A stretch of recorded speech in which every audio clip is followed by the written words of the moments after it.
عالم آخرہ کوئی ہے یا نہیں ہے کیا پتا، کس نے آ کے بتایا مرنے کے بعد؟ زیادہ اس بحث میں نہ پڑھو، یہ عالم دنیا تو ہے نا، اٹس ویری مچ پریزنٹ، زیادہ ساری توجہ اس پر صرف کرو۔ تو خدا کے مقابلے میں کائنات پر توجہ، روح کے مقابلے میں مادے اور جسم پر توجہ، حیات اخروی کے مقابلے میں حیات دنیاوی پر توجہ۔ یہ ہے اصل میں کرکس آف دی میٹر، اس تہذیب جدید کا خلاصہ ہے۔ اس اعتبار سے میں کہہ رہا ہوں کہ بعض باتیں میری آپ کو ایسی لگیں گی کہ جو شاید ماحول سے کچھ زیادہ متعلق نہیں، لیکن وہ دین کی بڑی بنیادی بات ہے۔ دیکھیے اللہ تعالیٰ نے جو مخلوقات پیدا کی ہیں ان میں ایک تقسیم تو ہو سکتی ہے ذی حیات اور بغیر حیات، جاندار چیزیں اور بے جان چیزیں۔ بے جان چیزیں بے شمار، یہ تمام فلکیات، پوری کائنات، یہ زمین، یہ پہاڑ، یہ شجر و حجر، کیا؟ لیکن ایک ہے جاندار، ان جانداروں میں ایک تقسیم ہے، دو کا تعلق غیر مرئی دنیا سے ہے، انویزیبل ورلڈ سے، فرشتے جو دکھائی نہیں دیتے، ان کی پیدائش ہوئی ہے نور سے۔ دوسرے جنات جو انسانوں سے پہلے پیدا کیے گئے، آدم سے پہلے، وَالْجَانَّ خَلَقْنَاهُ مِنْ قَبْلُ مِنْ نَارِ السَّمُومِ، جنات کو تو ہم بہت پہلے پیدا کر چکے تھے 8 کی لوئی سے، وہ بھی نظر نہیں آتے۔ تیسرے انسان اور اس دنیا میں جتنے بھی حیوانات ہیں،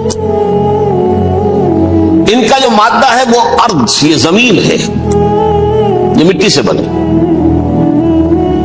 تراب سے بنے، کرسٹ آف دی ارتھ سے بنے۔ اب ان میں ایک تقسیم ہے، ایک وہ ہے، ان تمام میں شعور تو ہے، حیوانات میں بھی شعور ہے، خود شعوری جسے کہتے ہیں سیلف کانشسنس، یہ صرف 3 میں ہے، فرشتہ، جن اور انسان۔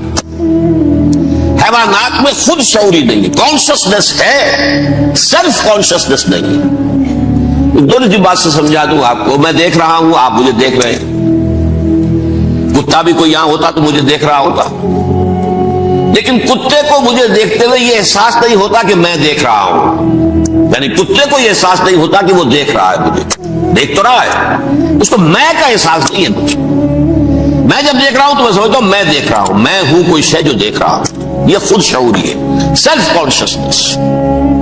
کسی بھی کام کو کرتے ہوئے اپنے وجود کا احساس، میرا فیصلہ ہے، میری رائے ہے، یہ ہے در حقیقت سیلف کانشسنس، انا، سیلف، خودی۔ یہ حیوانات میں نہیں ہے، یہ ہے صرف ملائکہ، جنات اور انسان۔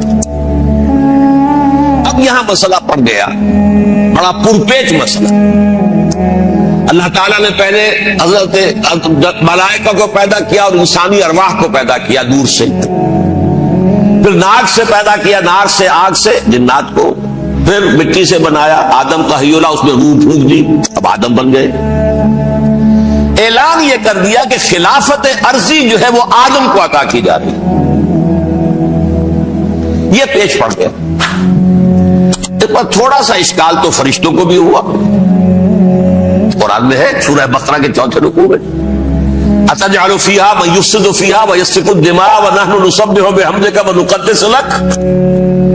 پروردگار اس آدم کو تو خلافت دے رہا ہے، زمین کے اندر اختیار دے دے گا، یہ تو فساد کرے گا، کوریزی کرے گا، ہم تیری تسبیح و تحمید میں لگے ہوئے ہیں، جو بھی حکم ہو، ارشاد ہو، ہم بجا لاتے ہیں، تو ضرورت کیا ہے؟ اس کا جواب اللہ نے دیا، انی عالم ما لا تعلمون، میری مشیت، میری حکمت وہ میں ہی جانتا ہوں، ضروری نہیں کہ تم اس کو شیئر کر سکو۔ لیکن یہ جنات میں سے ایک جن تھا عزازیل۔ اب دیکھیے کہ جنات کو ایک قرب حاصل ہے ملائکہ کے ساتھ، کیوں؟ وہ نور سے پیدا کیے گئے، یہ نار سے پیدا کیے، کتنا قرب ہے دونوں میں۔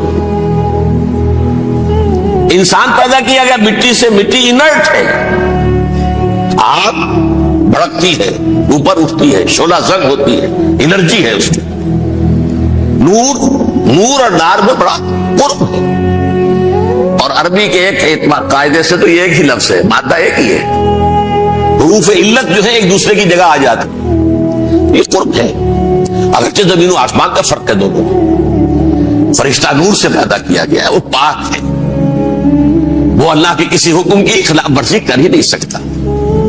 لا یعصون اللہ ما امرہم ویفعلون ما یؤمرون، وہ جو بھی اللہ تعالیٰ حکم دیتا ہے اس کی کوئی معصیت یا نافرمانی نہیں کرتے، بلکہ جو حکم لیا جاتا ہے مان لیتے۔ ذرا سا اشکال ہوا تھا، پوچھ لیا، جواب مل گیا، خاموش ہو گئے بس۔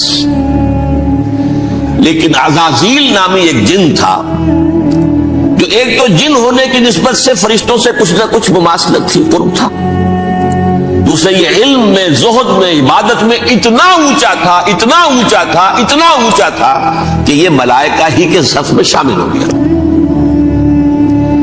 اس نے علم بغاوت بلند کر دیا۔ جب حکم دیا گیا کہ سجدہ کرو آدم کو، اب یہ دیکھیے کس قدر یہ اہم مضمون ہے، اور آپ سوچ رہے ہیں یہ باتیں آج پہلی مرتبہ ہمیں اس طرح سنائی جا رہی ہیں، یہ باتیں تو علم میں آتی نہیں ہمارے۔ وجہ کیا ہے؟ آپ کو دلچسپی نہیں ان چیزوں سے، جدید تہذیب نے ان چیزوں کی اہمیت کو زیرو کر دیا۔ قرآن میں اہمیت کا کیا عالم ہے؟ 7 جگہ یہ مضمون قرآن میں آیا ہے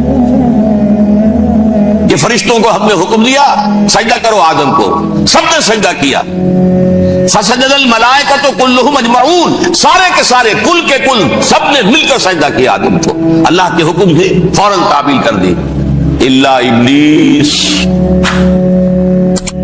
ابا واستکبر وکان من الکافرین، ابلیس نے نہیں کیا، انکار کیا، استکبار کیا، گھمنڈ کیا۔